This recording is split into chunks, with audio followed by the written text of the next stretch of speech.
America में 20 जनवरी को release होने वाली पिक्चर का ट्रेलर सामने आ गया है। ऐसा हम क्यों कह रहे हैं? दरअसल कल तक यूक्रेन को खंडर बना देने की कसम खाने वाले व्लादिमीर पुतिन अब यूक्रेन से समझौते को तैयार हो गए हैं। वहीं जेलेंस्की पुतिन से लड़ने के लिए हथियारों की मांग को लेकर यूरोपियन काउंसिल तक पहुंच गए हैं। तो क्या जेलेंस्की भी समझ चुके हैं कि 20 जनवरी के बाद कुछ बड़ा होने वाला है?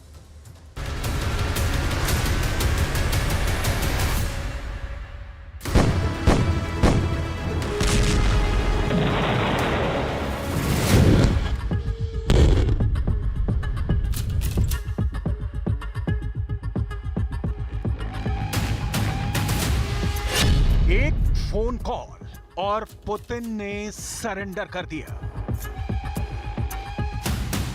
यूक्रेन को खंड खंड करने का दावा करने वाले पुतिन, जेलेंस्की के मुल्क को जला देने वाले पुतिन अब बदल गए हैं।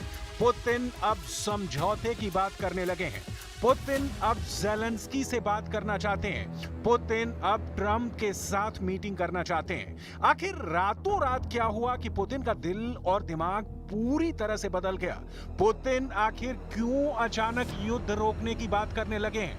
आखिर पुतिन क्यों समझौते वाली मेज पर बैठने के लिए तैयार हो गए हैं? ये समझने के लिए आपको डोनाल्ड ट्रंप का 3 महीने पहले का बयान सुनना होगा। Very good relationship, and I also have a very good relationship, as you know, with President Putin. And I think if we win, I think we're going to get it resolved very quickly. I really think we're going to get it resolved. Trump का ये बयान तब आया था जब America में चुनावी बुखार अपने चरम पर था। ट्रंप ने साफ कहा था कि उनके लिए रूस यूक्रेन का युद्ध रुकवाना चुटकियों की बात है। उनके एक फोन कॉल से रूस और यूक्रेन का युद्ध रुक सकता है। और जैसा ट्रंप ने कहा, उसका असर भी दिखना धीरे धीरे शुरू हो चुका है। सबसे बड़ी बात यह कि ट्रंप ने अमेरिका की कमान भी नहीं संभाली कि पुतिन समझौते की बात करने लगे। सुनिए पुतिन ने क्या कहा। Мы всегда говорили, что мы готовы и к переговорам, и к компромиссам. Просто противная сторона в прямом и переносном смысле этого слова, противная сторона отказалась от переговоров, а мы-то всегда к этому готовы. А результатом компромиссов, этих переговоров всегда является компромисс. पुतिन ने यूक्रेन युद्ध पर समझौता करने की बात कही। पुतिन ने प्रेस कॉन्फ्रेंस के दौरान इस बात पर जोर दिया कि बातचीत के लिए उनकी कोई पूर्व शर्त नहीं है। रॉयटर्स की रिपोर्ट के मुताबिक पुतिन ने कहा कि रूस राष्ट्रपति वोलोडिमीर जेलेंस्की समेत किसी से भी बातचीत करने के लिए तैयार है। पुतिन ने एक अमेरिकी न्यूज चैनल से भी कहा कि संघर्ष पर चर्चा करने के लिए वो ट्रंप के साथ बातचीत के लिए कहीं भी कभी भी तैयार है। पुतिन का यह ऐलान दुनिया के लिए चौंकाने वाला था और पुतिन के इसी रुख से दुनिया को समझ में आने लगा है कि ट्रंप के सत्ता नशी होने के बाद क्या होने वाला है। एक तरफ पुतिन समझौते की बात कर रहे हैं, जेलेंस्की के साथ टेबल पर बैठने की बात कर रहे हैं, तो आपको जेलेंस्की की इन तस्वीरों को देखना भी बेहद जरूरी है। जेलेंस्की आए दिन दुनिया के किसी न किसी बड़े राजनेता से मुलाकात कर रहे हैं, उनसे यूक्रेन युद्ध में मदद के नाम पर हथियार मांग रहे हैं। 19 दिसंबर को जेलेंस्की ब्रसेल्स पहुंच गए और यूरोपियन काउंसिल के प्रेसिडेंट एंटोनियो कोस्टा से मुलाकात की, जहां पर यूरोपियन नेताओं ने दोहराया कि यूक्रेन के बिना यूक्रेन की कोई बात नहीं होगी। European Union stands united in its support to Ukraine to win a comprehensive, just and lasting peace. So, now is not the time to speculate about different scenarios. Now is the time to strengthen Ukraine for all scenarios. Putin को war offer मंजूर नहीं। 3 साल पहले शुरू हुआ रूस Ukraine का war game पूरी तरह से बदल चुका है।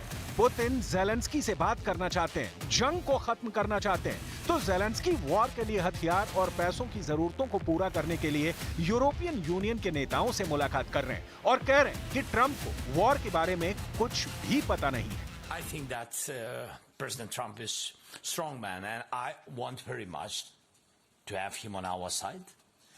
For me, it's very important. I want to discuss with him more details about this war. I think it's very important because he was not in this war, because he was not the president. It's understandable. And I want to share with him more detail. Trump की piece diplomacy NATO का अड़ंगा।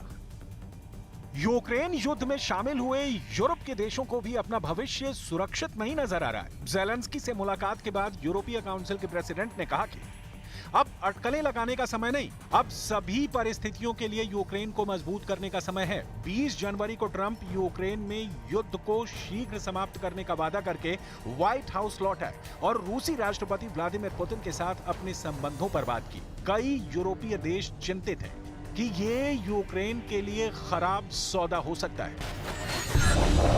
साफ है, अब तक रूस को हथियार दिखाकर धमकाने वाला यूरोप बेहद डरा हुआ है।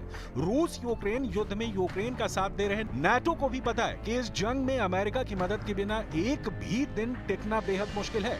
वहीं एक्सपर्ट्स को आशंका है कि ट्रंप के कार्यकाल के दौरान अमेरिका नाटो से अलग हो सकता है। ये शंका इसलिए की जा रही है क्योंकि अपने पहले कार्यकाल में ट्रंप ने नाटो के खिलाफ कई फैसले लिए थे।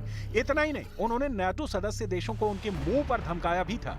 ट्रंप ने अपने चुनाव प्रचार के दौरान भी ऐसे संकेत दिए थे कि नाटो को चलाने की जिम्मेदारी सिर्फ अमेरिका की नहीं है।